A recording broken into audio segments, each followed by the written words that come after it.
Previously on the Challenge All-Stars. We formed an alliance. Then we formed one too. I got the no blinks down and everything. I conquered an old fear. And I didn't. Hello, other people. Thanks for tuning in to DVR Czar, the channel where TV rules all. And welcome to the Recap Corner! Today, I'll be talking about Season 2, Episode 5 of the Challenge All-Stars, which means we've reached the season's halfway point. Really, we're more than halfway through the actual gameplay because the 10th and final episode will be the reunion, but still.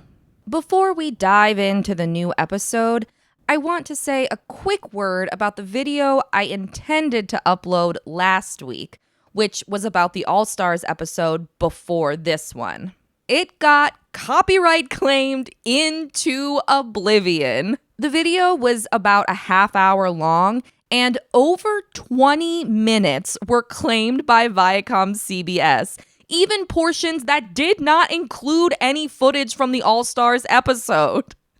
I knew that as long as I used any amount of episode clips, I'd be at risk of copyright claims, even though I shouldn't be, but hey, fair use is just when a pale person uses something, right? Anyway, I made a reel of some moments from that video that weren't claimed, so do check that out if you're so inclined. The original was the best video I've made so far, and I know how convenient it sounds that my best work is also the work that can't be viewed by anyone in the world, but it's the truth, which actually makes it not convenient at all. Like last time, this episode is full of alliance talk. First, we catch up with Nehemiah's group, who are calling themselves the King's Palace, which is kind of wordy for an alliance name, but at least it's better than grateful. Within the King's Palace, Nehemiah, Laterrian, and Tech form a sub-alliance called the Three Kings, which I guess makes Melinda and Steve the other two people in the overall King's Palace alliance. They're jesters? They're employees? They're subjects? Whoever they are. It's clear from this scene that Melinda and Steve are on the bottom of the alliance, especially Steve, who the Three Kings are only working with because he happened to choose a bed in their shared room. Despite the Three Kings' closeness, which is a core piece of most functioning long-term alliances, you have to legitimately trust each other. It seems like another important piece, the ability to out-strategize other alliances, might not be as strong. Nehemiah is a smart strategizer, but I'm not sure about the other two yet. Laterrian so far has been a passive, mostly in the background player, and during this scene, Tech lays out what his overall season strategy is, then immediately contradicts it. He tells us that he's focused on winning money and won't be distracted by other facets of the game. But he tells his allies that he wants to target MJ, because since Tech is so small and MJ is so not, Tech wants the respect and legendary status of beating someone that much bigger than him, which is a pretty counterproductive thing to focus on if your goal is to win money as easily as possible. To be fair, after rewatching the scene, I think there are a couple other ways to interpret what Tech said that aren't as critical of him. The first is that since Tech is one of the smaller male cast members, maybe he thinks that if he can beat someone a lot bigger, it'll deter other contestants from targeting him solely for his size. The second is that the whole conversation is meaningless and is only being used to foreshadow when Tech does beat someone a lot bigger later this episode, even though the elimination he wins is speed-based and not inherently about brute strength, which probably won't actually do much to convince people not to target him, and oh no, I'm being critical again. The mission is called Bounce Back. Bounce back. Competing as individuals, contestants bounce their way to the top of a trampoline stack 20 feet above the water. At the top, 3 puzzle pieces are suspended by wires. Players must jump off the trampoline, knocking loose the pieces while in midair. Then they swim the pieces to shore. You can only transport 1 piece at a time. Don't forget it! Players repeat this process until they've swam all 3 puzzle pieces to shore. Each piece has different numbers painted on all its sides. First man and woman to figure out which numbers complete a set of 3 equations, these ones, wins safety from elimination, and the ability to nominate 4 people for elimination.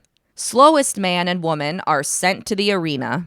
Everything about Bounce Back reminds me of something you'd see in a 3D platformer.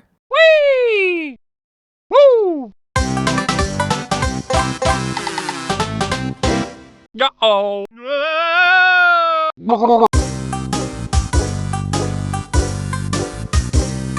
For that reason, I really liked it. Until I listened to Brad's interview on the Death, Taxes, and Bananas podcast, during which he said that about half the cast needed medical attention afterward. If that many people are hurt at the end of a mission, then I think, clearly, it's got some major design flaws. And it feels sort of icky that this information is intentionally hid from the audience. It'd be almost as negligent as if, I don't know, multiple pregnant women were cleared to appear on the show not knowing they're pregnant, then eventually sent home without narrative explanation after the producers realized they fucked up. But that's just off the top of my head. Regardless, the frequent medical emergencies explains why it looks like this when the cast arrives at the mission and like this when they finally leave. Even if we don't see medics treating everyone, we do see a lot of exhausted people fall into the water a lot of times. It's almost a good thing Katie went home last episode because the only thing she hates more than heights is heights over water. Casey quits, which, if we're going by her persona in her original appearances, is the most Casey-esque storyline imaginable, especially when paired with her triumphant victory at the last mission. But in her defense, it does seem like she jumped off that trampoline a lot of times before quitting, based on how the cast repeatedly reacts to her inability to knock the puzzle pieces loose. TJ, though, is unforgiving, telling her, You hear that airplane? That's the one that you're on next. maybe I have recency bias, but I think it's been a while since TJ delivered a zinger quite so cutting. Jasmine also struggles to free her puzzle pieces, but she eventually overcomes it and finishes the mission, which was super rewarding to watch, especially because the show makes a big deal out of it, but not like a Jeff Probst level big deal. Heather is struggling. That's okay, Heather. You have struggled before. So everyone still has their dignity when it's over. Unfortunately, it doesn't work out as well for Melinda, who is the only person we actually see needing medical attention. She's transported to the ambulance, which is usually not a good sign, and it still isn't for Melinda, not because she's seriously injured, but because her disqualification left her with one less trip up the trampoline stack than Casey, meaning she comes in last place for the women and will be competing in the arena as a result. It's unfortunate that between a person who quit and a person who was medically disqualified, the one who didn't quit has to enter elimination. I also think they should have counted which of the two came in last, not by how many trips up the trampoline stack they both made, but by who knocked down their first puzzle piece faster, since neither Casey nor Melinda made any forward progress toward completing the mission past that point. I have no idea if that would have saved Melinda from last place or not, but to me, a random viewer who has no professional experience designing competitions for reality television, it makes more sense. It seems a lot harder for some of the women to retrieve their puzzle pieces than it does any of the men, which I'm guessing is related to height. I'm 5'2", moderate to severely clumsy, and this mission looked impossibly difficult to me. Also, I can't swim, so there's that too. But it's not universal. Jody, Janae, and Kendall, who stops atop the trampolines to pray or center herself or something, all perform well, with Jody eventually being revealed as the women's winner. In general, though, the men are more successful at knocking all their pieces down in only a few trips. Brad and Darrell are the top two, with Darrell taking the win. Yay! Before they're announced as the top two, both Brad and Darrell want to win, but after they realize that no matter what, someone in their alliance will have the power, neither wants to win, as evidenced by both of their reactions to Darrell winning. One guy to get it done was Darrell. My man! Woo! I'm torn because I always want Darrell to win, but he didn't seem to want to in this instance.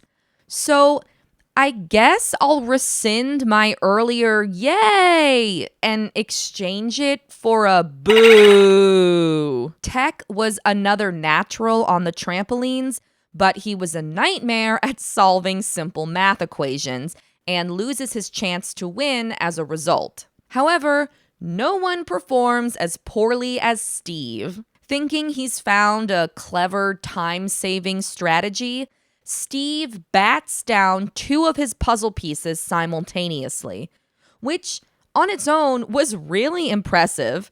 But because of that pesky rule about only swimming one piece back to shore at a time, he's forced to let one of them float what he tells us is an extra 200 feet away, which eats up enough time to land him in last place. The worst part about the mission, though, is obviously the injuries sustained by the cast. But the other worst part is the editing, which uses the play a pop song over a montage of half the contestants' performances approach that was frequent throughout Spies, Lies, and Allies. I will never understand this editing choice, because a lot of the reason viewers watch the challenge is to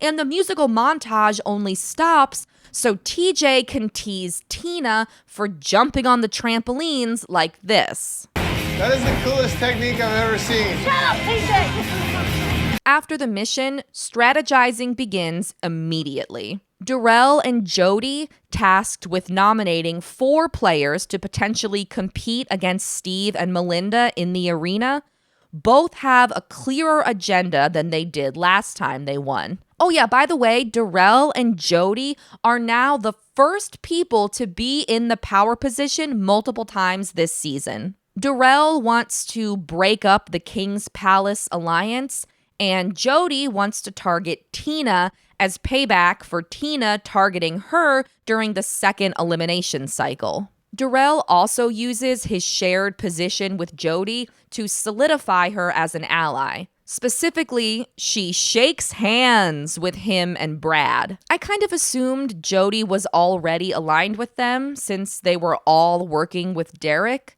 From an editing standpoint, I'd love to know why this scene of Jody aligning with Darrell and Brad is shown, but the alliance of Brad, Darrell, and Janelle, which has existed all season and is discussed in the same podcast interview I mentioned earlier, has yet to get even a morsel of a moment of screen time. Equally confusing is Brad telling Jody that Darrell is the one guy he has strong ties to in the game. But based on the footage we've seen, shouldn't that be Nehemiah? The editors have devoted time in 2 different episodes to showcasing Brad and Nehemiah's friendship. But he's actually been closer to Darrell the whole time? Where's that showcase? At the end of the scene, I'm left wondering if Jody was ever even open to working with the King's Palace. Did they also attempt to recruit her? Or was it always her plan to join the other group? Basically, I want to know whether Darrell and Brad bringing in Jody was a smart move or an inevitable one. The deliberation comes next, and I really laughed when, during this, the 5th episode of the season, Darrell and Jody commented on how few people are left to nominate for elimination, when during the 5th episode of Spies, Lies, and Allies, there were still over 25 people left in the game. Other than that, what do you know? The only important moment worth noting is courtesy of Ayanna. After Tyler, Tech, Tina, and Ayanna are nominated for elimination, which strips Ayanna of the ability to save Tech with her life shield because she's forced to save herself instead, Ayanna responds like this. Okay, so I just want to make sure that I'm clear. So it was your intent to take the life shield that I earned my autonomy away for your strategy. I just want to make sure that I'm clear with that. Is that accurate? I have 1,000 questions about this interaction.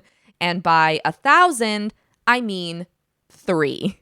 1, did Ayanna react like this last episode when Steve and Casey did the same thing to Kahada and Jody's life shields and the footage wasn't included? Or is this a new reaction because last time the people burning the life shields were her allies, at least tangentially through Tech, and this time they're not?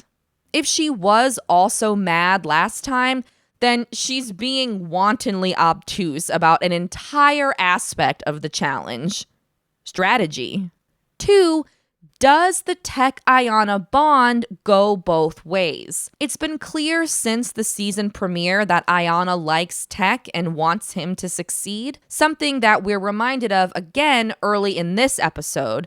But as far as I can remember, we've yet to hear Tech say any of the same about Ayanna. I'm sure they're friends. I don't mean to suggest that their relationship is entirely one-sided. It just seems, based on the edit, like Ayanna's only ally is Tech, and he didn't even invite her to join the King's Palace Alliance. And 3, at this point, is there even a point to keeping life shields in the game? Sure, if you lose a mission and happen to have one, you can save yourself. But it's only been 2 episodes since the people in power figured out how to nullify them, and I'm already bored of watching it happen. Plus, it's the sort of thing that's likely to unfold similarly basically every episode until the format changes. There is a brief moment when I think Ayanna might save Tech instead of herself just to spite Darrell and Jody, but she doesn't. She saves herself, and the new nominations become Tyler, Tech, Tina, and Casey. I'm a little saddened by this, partially because it's the 2nd consecutive week that Tyler's been used as a pawn, which makes my heart hurt because it could mean he doesn't have many close allies, and partially because if the show had cast Trishelle again, or Tori Hall, or another woman whose name starts with T, then the names of all 4 nominees could have started with T. 3 of 4 just feels like a waste.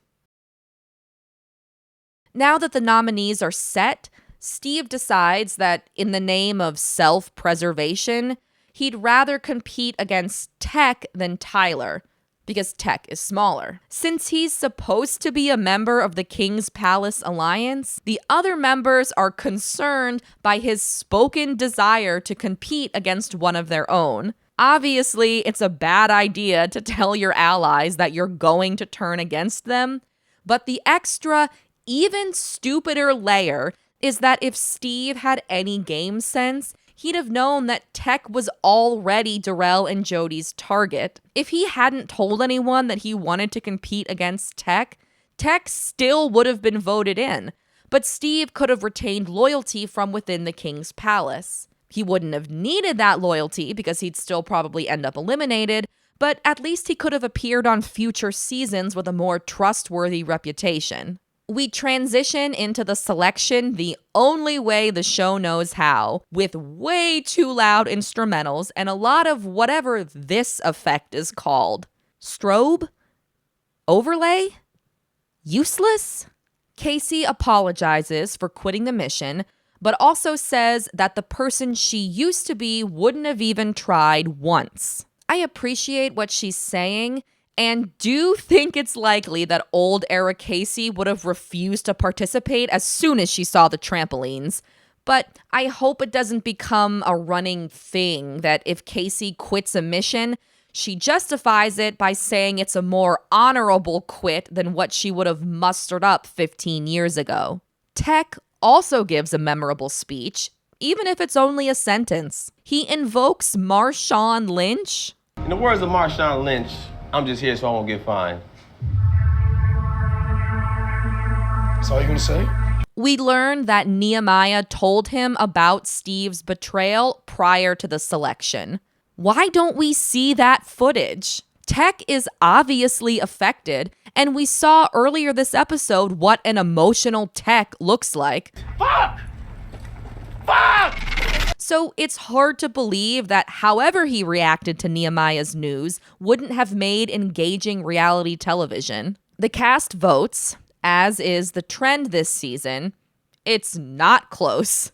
With Tech, Steve, Melinda, and Ayanna unable to vote, Darrell's alliance easily controls the numbers, and Tech and Tina are voted into elimination. Some people are surprised that Casey escaped the vote since she quit Bounce Back. Bounce back. Which surprises me because challenge gameplay rarely comes down to who performed worst at the mission. Tina keeps insisting that everyone, especially Jody, is playing personally by voting her into elimination, and that she never plays personally. But I don't think either of those things are true. Jody nominated Tina because Tina nominated Jody a few episodes ago for personal reasons. And everyone else voted Tina into the arena because she's viewed as a tough competitor, someone who the cast won't get many chances to eliminate before the final.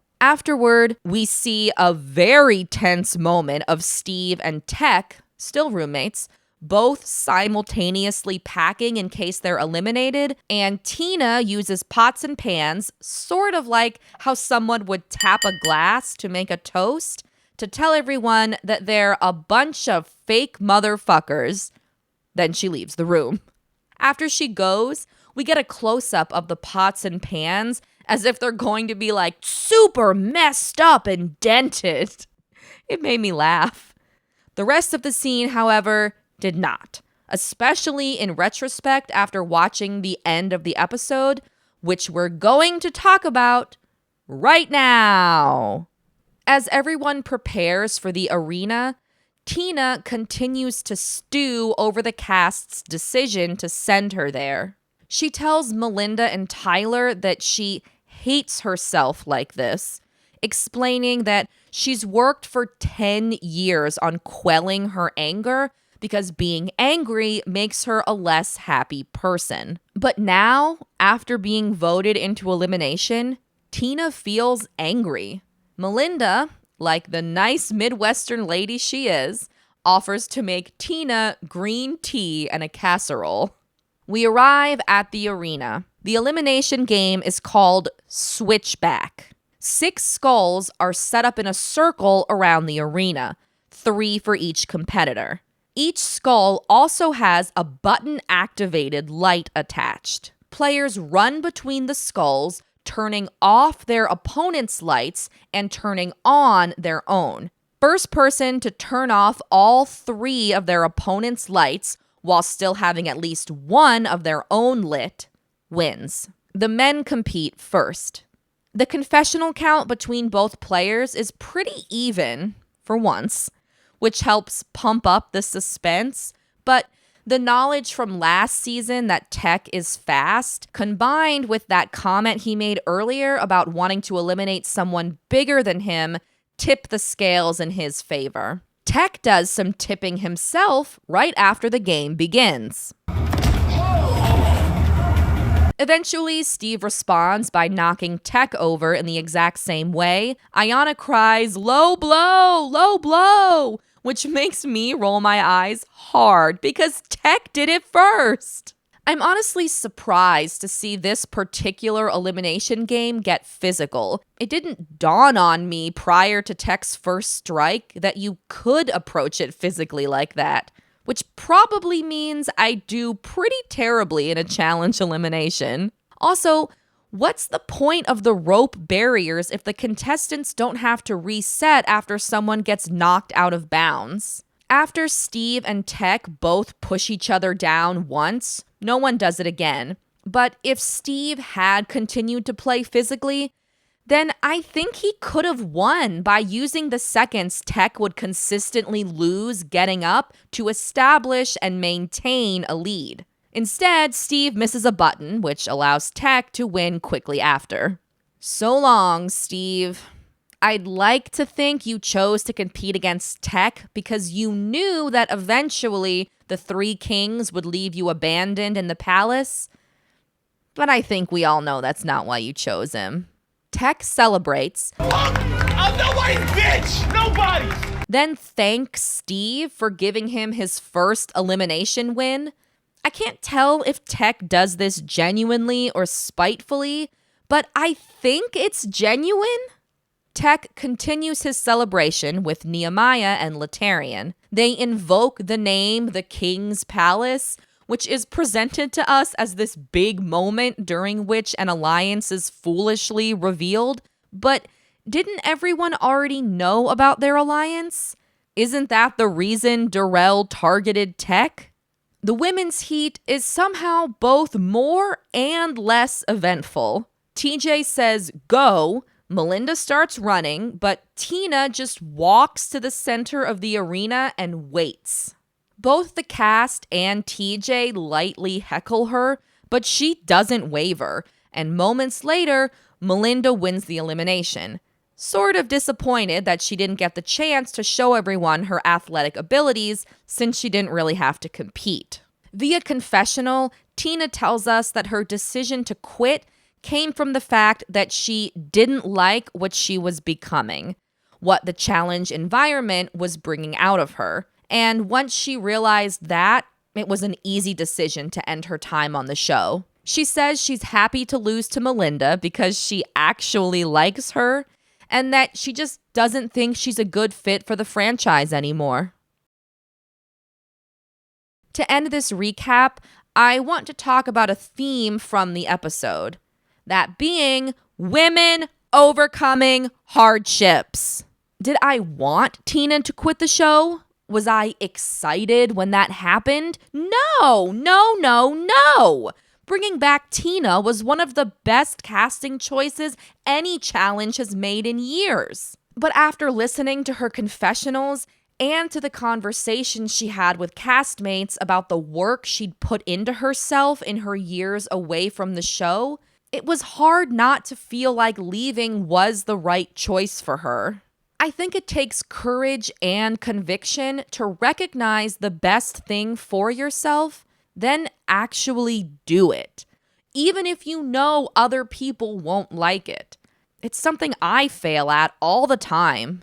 There's also Melinda. In an early scene in the episode, she discusses a recent tragedy she suffered with Janae and Tyler. Prior to filming, Melinda was pregnant, but when she was around 5 months, it was discovered that her baby didn't have a heartbeat and that she had miscarried. The saddest part is that Melinda still had to deliver the baby. The day the cast filmed the mission was the same day Melinda's C-section was originally scheduled. The more of her story we learn, the more meaningful Melinda's words in the opening scene about finding herself again become. Until this episode, she had yet to significantly appear in the season, and while I wish her first big bout of screen time came from happier circumstances, her story about finding strength in tragedy is admirable. I also want to mention Janae, who's quietly played support class all season. She comforted Sophia a few episodes ago after the tension with Ayanna. She consoles Melinda after she discusses her miscarriage. And she cheers on Jasmine when she's struggling at the mission. Not to mention, Jasmine's conquering of said struggles is another powerful moment. I'm often critical of the show's editing, but I was genuinely moved by the episode's portrayal of the women who populated it. Guess we're not all swamp donkeys after all. Usually, when I finish writing about a challenge episode, I have a bunch of leftover thoughts that I want to include in my recap, but couldn't fit into the main text. This time, I don't have any leftover thoughts, but I do have leftovers. How long have they been sitting in my fridge in preparation for this bit? Come back next Wednesday to find out. Thanks for watching. Bye. It's old. There you go. Got it, girl. You got it, Jazz.